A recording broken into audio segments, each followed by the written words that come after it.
Hello दोस्तों, स्वागत है आप सभी का आपके अपने YouTube channel the educational sport पर। दोस्तों, इस प्रकार की पिक्चर्स को, ऑब्जेक्ट को, ग्राफिक्स को आपने न्यूज़पेपर में, बुक्स में देखा होगा, पर क्या कभी आपने सोचा है कि ये पिक्चर, ये ऑब्जेक्ट क्या होते हैं? और MS वर्ड में अगर हम काम कर रहे हो तो MS वर्ड में हम इन्हें कैसे बना सकते हैं? तो दोस्तों, इन पिक्चर्स को, ऑब्जेक्ट को बोलते हैं स्मार्ट आर्ट। तो आज का हमारा जो टॉपिक है वो इन्हीं स्मार्ट आर्ट से संबंधित है कि ये स्मार्ट आर्ट होती क्या है और MS वर्ड में यदि हम काम कर रहे हैं तो इन स्मार्ट आर्ट का प्रयोग हम कैसे कर सकते हैं, कैसे हम MS वर्ड में इन्हें बना सकते हैं। तो दोस्तों, बने रहिए वीडियो में शुरुआत से अंत तक। आज आपको कुछ नया सीखने को मिलेगा। अगर वीडियो आपको पसंद आए तो वीडियो को ज्यादा से ज्यादा अपने दोस्तों के साथ शेयर करिएगा और यदि आप YouTube चैनल पर नए हो तो चैनल को सब्सक्राइब करिएगा। तो चलिए शुरू करते हैं आज के टॉपिक को। दोस्तों, मेरे पास ये एक डाटा है। इस डाटा में मेरी होम लोकेशन को शो किया गया है। तो मेरे पास ये एक टेक्स्ट डाटा है। अब दोस्तों, कोई भी व्यक्ति इस डाटा को देखेगा तो थोड़ा उसे अजीब सा लगेगा, इस डाटा को पढ़ने में उसे थोड़ा बोरिंग सा लगेगा। लेकिन इसी डाटा को यदि मैं इस प्रकार से ग्राफिकल रूप में रिप्रेजेंट करूं तो मेरा डाटा सुंदर भी लगेगा और अट्रैक्टिव भी लगेगा, और जो भी इस डाटा को देखेगा तो उसे इस डाटा को समझने में आसानी होगी, पढ़ने में भी अच्छा लगेगा। तो मैंने अपने टेक्स्ट डाटा को इस प्रकार से विजुअली रिप्रेजेंट कर दिया है और ये किया है मैंने स्मार्ट आर्ट के जरिए। तो दोस्तों, स्मार्ट आर्ट क्या होता है? स्मार्ट आर्ट MS वर्ड का एक विजुअल रिप्रेजेंटेशन टूल है। विजुअल यानी ग्राफिकल रिप्रेजेंटेशन टूल, और इसकी मदद से आपका कोई टेक्स्ट है या टेक्स्ट डाटा है उसको आप डायग्राम के रूप में, पिक्चर के रूप में, ग्राफिक के रूप में शो कर सकते हैं। इससे क्या होगा, कोई भी आपके डाटा को पढ़ेगा तो आपकी जानकारी को समझना उसके लिए आसान होगा और प्रभावशाली होगा। अभी मैंने अपनी लोकेशन का आपको टेक्स्ट डाटा भी दिखाया और मैंने उसकी स्मार्ट आर्ट भी आपको दिखाई। तो इससे क्या होता है दोस्तों कि जो भी टेक्स्ट या डाटा हम ग्राफिकल रूप से रिप्रेजेंट करते हैं, ग्राफिकल रूप से शो करते हैं, कोई भी व्यक्ति उसे पढ़ रहा है तो उसके लिए समझने में आसान होता है और हमारा जो डाटा होता है वो क्या होता है, प्रभावशाली होता है, यानी दिखने में भी वो सुंदर लगता है। तो ये सब करते हैं हम स्मार्ट आर्ट के जरिए। तो स्मार्ट आर्ट क्या है? स्मार्ट आर्ट MS वर्ड का एक विजुअल या ग्राफिकल रिप्रेजेंटेशन टूल है। तो दोस्तों, उम्मीद है आपको समझ में आया होगा स्मार्ट आर्ट क्या होता है। अब सवाल ये आता है कि हम स्मार्ट आर्ट को कैसे डिजाइन कर सकते हैं, हम हमारे डॉक्यूमेंट में स्मार्ट आर्ट कैसे बना सकते हैं। तो स्मार्ट आर्ट को बनाना बहुत ही आसान है दोस्तों। तो दोस्तों, अब हम स्मार्ट आर्ट को प्रैक्टिकली समझते हैं कि कैसे हम हमारे डॉक्यूमेंट में स्मार्ट आर्ट को इंसर्ट कर सकते हैं। तो दोस्तों, ये हमारे पास डाटा है और इस डाटा के लिए हमें स्मार्ट आर्ट बनानी है। तो स्मार्ट आर्ट को हमारे डॉक्यूमेंट में इंसर्ट करने के लिए हम क्या करेंगे, हम सबसे पहले क्लिक करेंगे इंसर्ट टैब पर, और इंसर्ट टैब में इलस्ट्रेशन ग्रुप है और इलस्ट्रेशन ग्रुप में ये कमांड है यहाँ पर स्मार्ट आर्ट, और इस स्मार्ट आर्ट कमांड पर हम क्लिक करेंगे। जैसे ही हम स्मार्ट आर्ट कमांड पर क्लिक करेंगे तो हमारे सामने स्मार्ट आर्ट का डायलॉग बॉक्स ओपन हो जाएगा। मैं इसे कैंसिल कर देता हूं। दोस्तों, यदि आप इतनी प्रोसेस फॉलो नहीं करना चाहते हैं तो आप क्या करेंगे, कीबोर्ड से शॉर्टकट की प्रेस करेंगे एल्टर और एल्टर के साथ में NM, तो आपके सामने सेम वही स्मार्ट आर्ट का डायलॉग बॉक्स ओपन हो जाएगा। अब दोस्तों, यहाँ पर आप देख सकते हो कि अलग अलग स्टाइल की स्मार्ट आर्ट हमें शो हो रही है। List, process, cycle, hierarchy, relation, matrix, pyramid, picture, तो ये अलग अलग प्रकार की स्मार्ट आर्ट हमारे सामने शो हो रही है। तो इनमें से हम कोई भी स्मार्ट आर्ट हमारे डाटा के लिए चुन सकते हैं जो हमारे डाटा के लिए सुटेबल हो। इनमें से किसी भी प्रकार की स्मार्ट आर्ट को हम चूज करके ओके पर क्लिक करेंगे तो वो स्मार्ट आर्ट हमारे डॉक्यूमेंट में इंसर्ट हो जाएगी। तो हमारा ये डाटा है और इस डाटा के लिए हमें स्मार्ट आर्ट चुननी है जो इस डाटा के लिए सुटेबल हो। तो दोस्तों, हमारा डाटा एक प्रकार का एक हायरार्की है, एक श्रेणी है।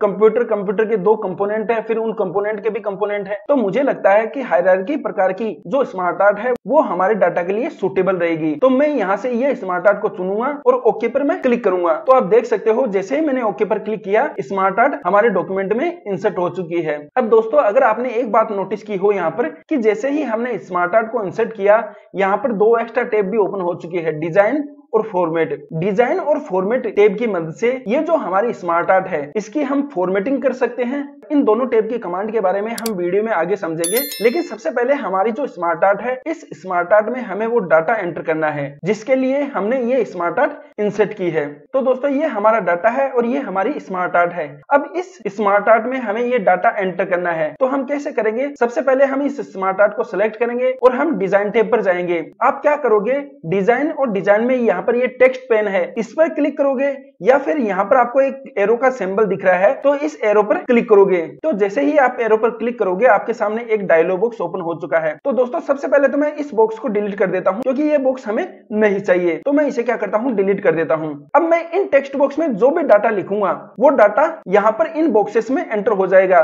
तो मैं क्या करता हूँ जल्दी से डाटा एंटर कर देता हूँ। तो दोस्तों आप देख सकते हो कि मैंने कंप्यूटर और कंप्यूटर के दोनों कंपोनेंट हार्डवेयर और सॉफ्टवेयर का यहाँ पर नाम लिख दिया है। अब ये जो टेक्स्ट बॉक्स है इनमें हम कीबोर्ड की एरो की है अप और डाउन एरो उनसे हम मूव कर सकते हैं। जो अप एरो है उससे हम ऊपर जा सकते हैं और जो डाउन एरो है उससे हम नीचे आ सकते हैं। अब दोस्तों ये टेक्स्ट बॉक्स हमारे सामने खाली है तो हम क्या करेंगे कीबोर्ड की बैक स्पेस की का प्रयोग करके हम इसे हटा देंगे। तो आप देख सकते हो कंप्यूटर और कंप्यूटर के दो कंपोनेंट हमारे सामने आ चुके हैं। अब हमें हार्डवेयर के 4 कंपोनेंट हार्डवेयर के 4 प्रकारों का भी नाम लिखना है। तो हमारे पास और बॉक्स नहीं है तो और बॉक्स को एंटर करने के लिए हम क्या करेंगे या तो हम कीबोर्ड से एंटर की प्रेस करेंगे या फिर ये जो ऐड शेप का ऑप्शन दिख रहा है आपको यहाँ से हम नया शेप इंसर्ट करेंगे। और वो कहाँ करना है यानी कि ये जो हार्डवेयर का सिलेक्टेड शेप है इसके कहां पर हमें नया शेप इंसर्ट करना है, इसके आफ्टर यानी बाद में, इसके पहले, इसके ऊपर, इसके नीचे, कहां पर हमें नया शेप इंसर्ट करना है। तो इसके नीचे हमें नया शेप इंसर्ट करना है। तो मैं बिलो कर देता हूं। तो आप देख सकते हो कि हार्डवेयर के नीचे एक नया शेप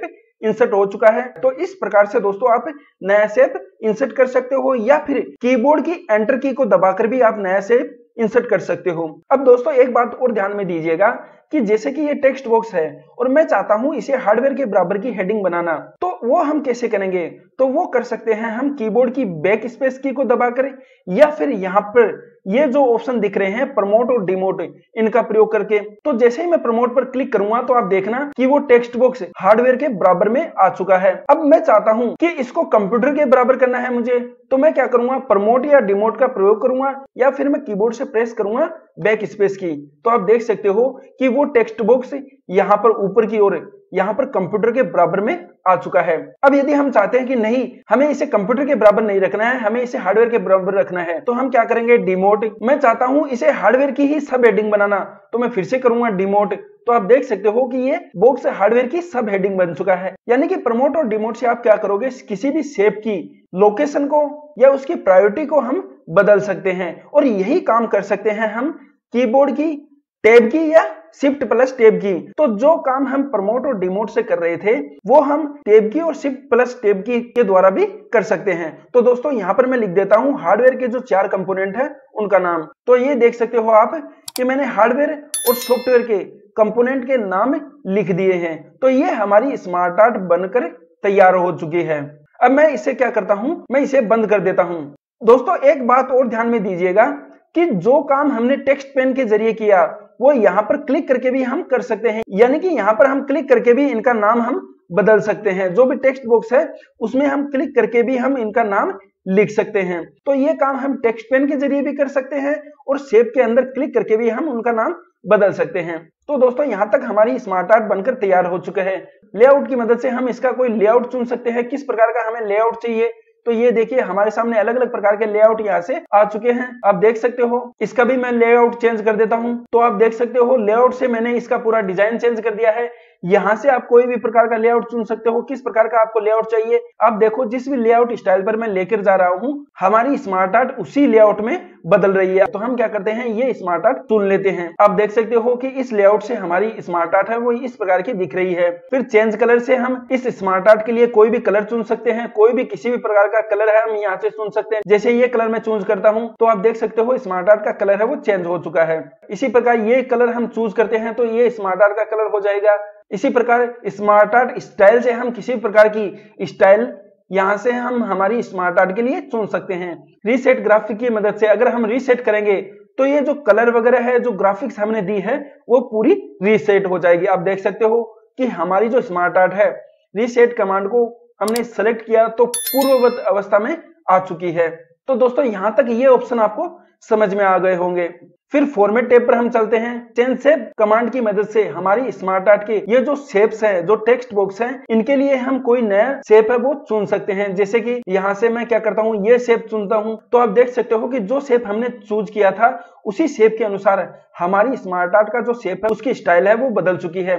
लार्जर और स्मॉलर की मदद से हम ये जो स्मार्ट आर्ट का शेप है उसकी साइज को बड़ा कर सकते हैं, उसकी साइज को छोटा कर सकते हैं। शेप स्टाइल कमांड की मदद से आप किसी भी शेप के स्टाइल को बदल सकते हो। ये देखो आप, मैंने ये सिलेक्ट किया तो हमारी स्मार्ट आर्ट के शेप का कलर है वो बदल चुका है, स्टाइल बदल चुकी है।